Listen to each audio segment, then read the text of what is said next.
Should you become a psychologist, a psychiatrist, a social worker, or a counselor? Stick around and find out the 7 key questions to ask yourself before taking the plunge today on Navigating Academia.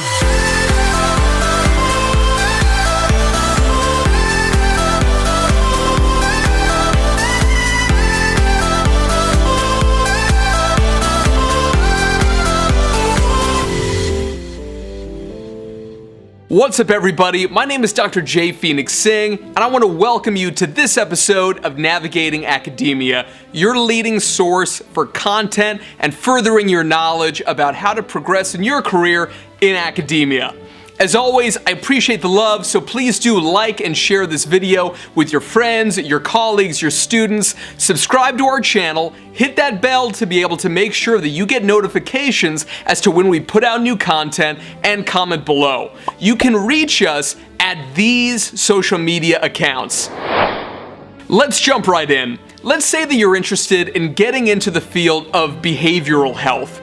Now, there's so many different career options here that aren't only limited to the 4 that we're going to be discussing today, but these are the 4 different career fields that you usually hear about, the different professions and titles that you hear about when going into this niche.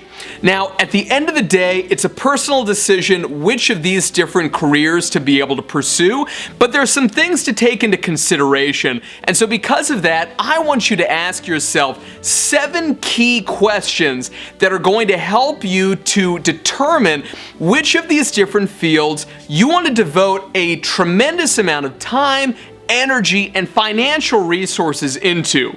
Now remember, at the end of the day, it's all about what's going to make you happy in the long run. And I always say that it's maybe not so much about happiness, so much as it is what brings you sustainable joy.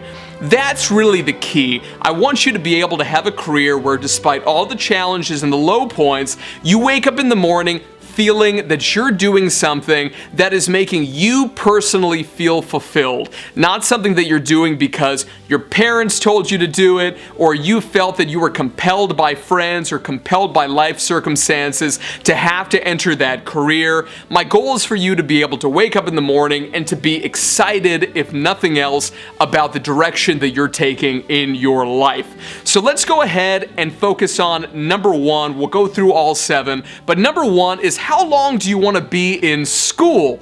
This obviously is a big question for each of these 4 professions. Yes, you do need an undergraduate degree at a full undergrad, so not just an associate level degree, but a 4-year university degree. To be a psychologist, it's going to take you between an average of 4 to 7 years to be able to complete that program, and this may or may not include the year or years that, depending on where you're practicing, keep in mind. Now, right now I'm focusing on not only the states but international standards of practice, but it's important to keep in consideration that that's just the education. Then you got to go and do a clinical practicum, pass boards, so on and so forth, and there's boards that you're going to have to pass for all 4 of these professions.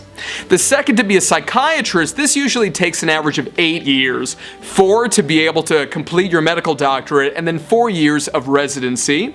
Now, to be a social worker, it's significantly faster. It's an average of 2 years to be able to complete, and then you do have to do a clinical practicum, the length of which will vary depending on what jurisdiction you're in. And finally, for a counselor, if you're full-time, you can get that degree in as little as 1 year. Sometimes if you're doing it part-time, could take 2 to 3 years, but that doesn't include, again, a couple of years of practicum work that you're going to put in. Again, the length of the practicum depends on the jurisdiction. So that's number 1, is you have to ask yourself, how long do you actually want to be in school? How long before you actually want to get out there?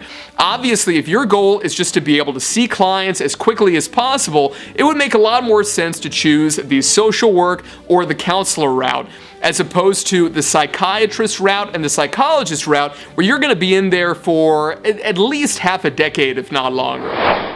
The second question to ask yourself is, how much money and debt tolerance do you have? Obviously, there are certain programs that not only because of how much time they take, but just the nature of the program are going to cost you significantly more.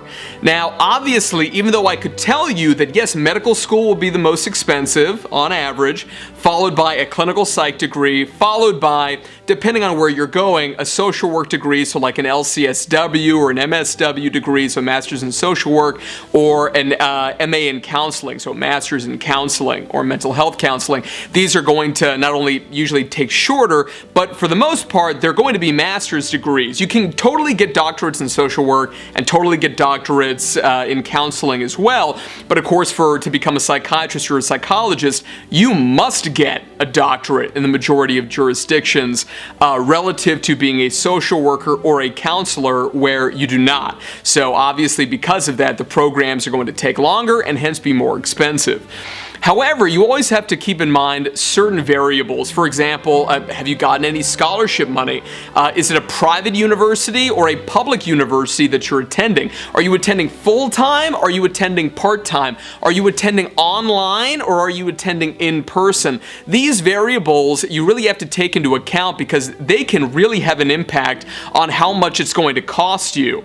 And obviously, if you right now don't have the money to be able to go to graduate school, you need to take into consideration, do you want a large amount of student debt? Because especially here in the United States, student debt is a massive problem, and of course it's the one kind of debt that, yes, if you were to die, it's going to pass down to your children. You can't erase that debt. So you really need to take this into consideration. I've encountered cases with colleagues and friends who have over $500,000 in debt because of medical school or because of other endeavors that, they've taken on educationally. They have multiple master's degrees, for example, but really none of them is in something that's going to actually make them a sufficient amount of money to be able to recoup those funds.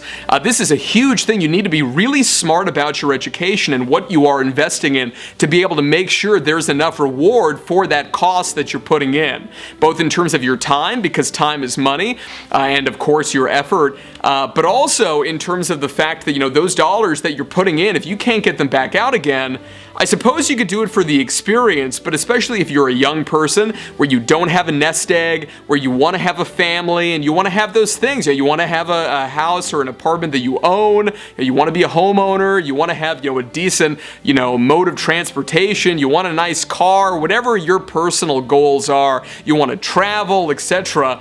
Resources are almost like cards where you don't have an unlimited number to be able to play, right? So you have to be really smart about your financial planning. Obviously, if it's something where, for example, medical school, you can make a lot of money once you complete it and you specialize, fantastic. It makes sense to be able to take on that very large amount of debt versus maybe for, let's say, to be able to become a counselor, which we'll talk about in a moment, in terms of median salaries, the lowest of those four, it may not make sense to take on, not that I think you would have to take on $500,000 in debt for that, but obviously, if you're taking on too much and then you're only going to be making that amount of money per year, cost benefit, right?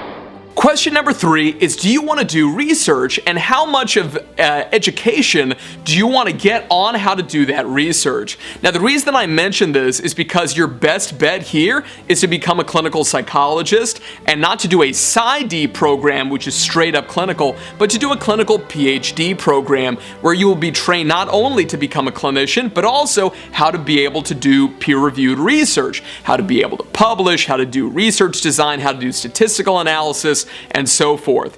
Obviously, if you're a psychiatrist, a social worker, or a counselor, of course you can do research. And if you're a social worker or if you're a counselor, in some programs, they're going to have you do a master's thesis, which is clinical in nature usually, but involves some of those different skill sets. So it's very important to be able to take this into account in terms of how in-depth you want that research education to be. You can learn the tricks of the trade after the fact, after you you get your degree. You can also do independent study while you're doing your degree and really train yourself in how to be able to, get these skill sets. And I'm hoping that other videos in this series could really help to be part of that education for you. And per usual, comment below if you have ideas on other videos that I can make for you that will be able to help progress your education even further in that regard. However, if you decide I'm going to med school or I'm going to, become an LCSW, so a licensed clinical social worker by getting my MSW and then passing boards, or it's something where you decide to get an MA in counseling, usually it's not going to be something where you're going to be doing a really deep dive into that, world of peer-reviewed research, even though you'll probably be reading a lot of it regardless of which of these 4 degree programs you decide to go into. Question number 4 is usually a big one for people. I know it was for me, and it's really silly looking back, but at the time it was a big deal. And it's, do you want to be called Dr. Whatever? Let me tell you, the overwhelming majority of people don't care. And especially if they're your friends aren't going to walk around calling you, Dr. Singh. That just doesn't happen. And when I go into, somebody's office and these things, unless they have looked into my background, they're not going to know I have a doctorate. They're, going to call me, Mr. Singh and these things, which is perfectly fine. But if you're going into it thinking that everybody's going to call you Dr. Such and Such, and it's going to give you so much more respect, and you're going to be such a big deal and these sorts of things, I'm telling you right now that that's not the case. And that could be a huge letdown for people. But it's also something where, societally and culturally, especially in the West, but in the East as well, there really is kind of a perception that being called Dr. Such and Such places you higher in some arbitrary social hierarchy. It doesn't necessarily mean that you're going to get paid more or that you're going to have more opportunities. It could, depending on where you are, the career trajectory and path that you want to follow, but it's not something that's 100% necessary to be able to. If your goal is to make a lot of money, fair enough. If your goal is to become incredibly respected in your field, you don't necessarily need to be called doctor. Obviously, in this case, being a psychologist, being a psychiatrist, as we've discussed, usually requires a doctoral degree. So if you are obsessed with the idea of being called doctor, those are your 2 best bets. But you can, of course, get doctorates in social work or counseling as well. But if all you want to do is clinical work, it's not necessary to be able to do that. Question number 5 is, do you want prescription privileges? Is it something where you want to be able to prescribe Zoloft or Lamictal, anxiolytics, whatever it happens to be? Are you interested in having prescription privileges? Because if you're a social worker or a counselor, that's out the window. If you're a psychologist, at least here in the US, there are a few states, but it's very limited. States like Idaho or Illinois, or Iowa, a lot of the I states, Indiana not currently, but you can get prescription privileges. You need to complete a very specific program, take a specific exam, but then, yes, you will have prescription privileges, even though oftentimes, depending on the state, they're limited, right, in nature. Or, of course, you can go and get your medical doctorate, do your specialization, your residency, and then be a psychiatrist. And, of course, you've got to pass your boards and these things as well. But then, of course, you will have prescription privileges. So that's something to take into consideration if it's really important to you that you have these. Question number 6 is, what kind of a setting do you want to work in? Obviously, I've been to so many hospitals where there aren't just psychiatrists, where they employ psychologists, social workers, and counselors. Let's say you go to an outpatient clinic or you go to a prison or a jail. You may have one psychiatrist or one psychologist and then a lot of social workers and counselors. Now, when I've spoken to administrators or the people who are actually doing the hiring, one of the unfortunate reasons why there tend to be a lot more social workers and counselors is because psychologists and especially psychiatrists are just too darn expensive. So because of that, to be able to kind of stay lean but give, very high quality care, this is the strategy that they'll use. They'll end up using a psychologist or a psychiatrist for the purposes of kind of setting the assessment or treatment protocols, dealing with prescriptions, and then it's up to the social workers and the counselors to be able able to execute those intervention plans, or make use of those assessments that have been done, usually by the psychologist. So at the end of the day, it's something where the setting that you're working in can really determine how many even job opportunities there are for you. So this is an important thing to take into consideration. May not be a bad idea. Even before you make this decision, go on something like Monster.com or Indeed.com, ZipRecruiter.com, to be able to take a look at what are some of the settings that are currently hiring for these different, career paths. So what are the kinds of positions you could get? What are the benefits? Where are they located? All of these things. There will always be, locations that are a better fit for you, or a specific position title that is, a better fit for you, etc. And you got to seek that out. But this is a great way, before you even begin the process of, even applying for these programs and setting your trajectory, making that decision in terms of how many opportunities are there for you, regardless of salary, being called a doctor, having prescription privileges, etc. And finally, question number 7 is one that people ask me all the time, which is, how much money can you make? Right? So if that's something that's very important to you, and yes, it's important for a lot of people, you should know the numbers. So here in the US, the Bureau of Labor Statistics, right now it's 2019, the most up-to-date statistics that they've released on their website are from 2017. These are the median salaries. So we start at the top, which is psychiatrist. Median is about $217,000. It's really quite high. This is the median, like 50th percentile, right?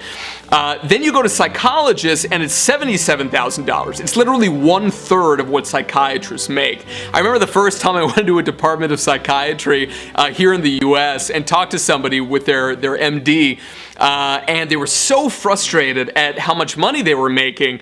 And I asked them, how much are you making? It sounds really disappointing. And they said $166,000. I'll never forget the number. $166,000. They were so frustrated and so disappointed. And they were, straight out of graduate school. And I was like, that's quite a bit of money. But of course, it is relative to a psychologist, let's say, but relative to a psychiatrist, it's maybe not as good. It's like 25% less than what they would maybe expect to make. Now, when you're talking about a social worker, it drops down even further to a median annual salary of $48,000, which is, again, maybe a 40% drop from what a psychologist makes, and then it's even less if you're a counselor, around $43,000. So if money is kind of your end goal, that's all you care about, maybe it would be worth taking on a bit more debt, staying in school for a bit longer, and going for a medical doctorate or a clinical PhD or PsyD in psychology. But again, there's so many benefits also to being a social worker and being a counselor. I have met so many incredibly talented professionals in all 4 of these different categories, regardless of how much money they're making or the setting that they're working in. All 4 of these career paths have a tremendous amount of honor in pursuing them. So regardless of these or any other helping profession that you end up in, for example, being a registered nurse or a substance abuse counselor, for instance, instead of kind of a general mental health counselor, please know that your service is sincerely appreciated by your community as well as by your colleagues. Alright y'all, thank you so much for watching. I want to hear from you in the comments below. Which of the professions that we've discussed today, or maybe ones that I've missed, are you interested in pursuing? Is there anything that you're worried about? If so, let's talk about it in the comments. I'd love to hear from you.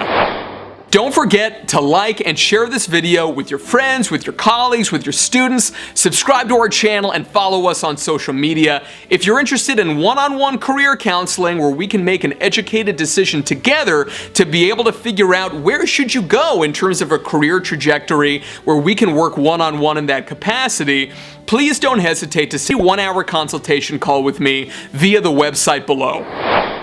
Signing off, everybody. Have a great day, and remember to get out there, take chances, and be your best self.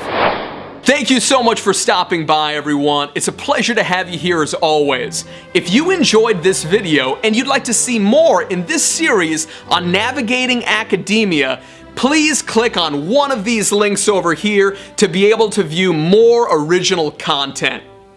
I hope to see you there.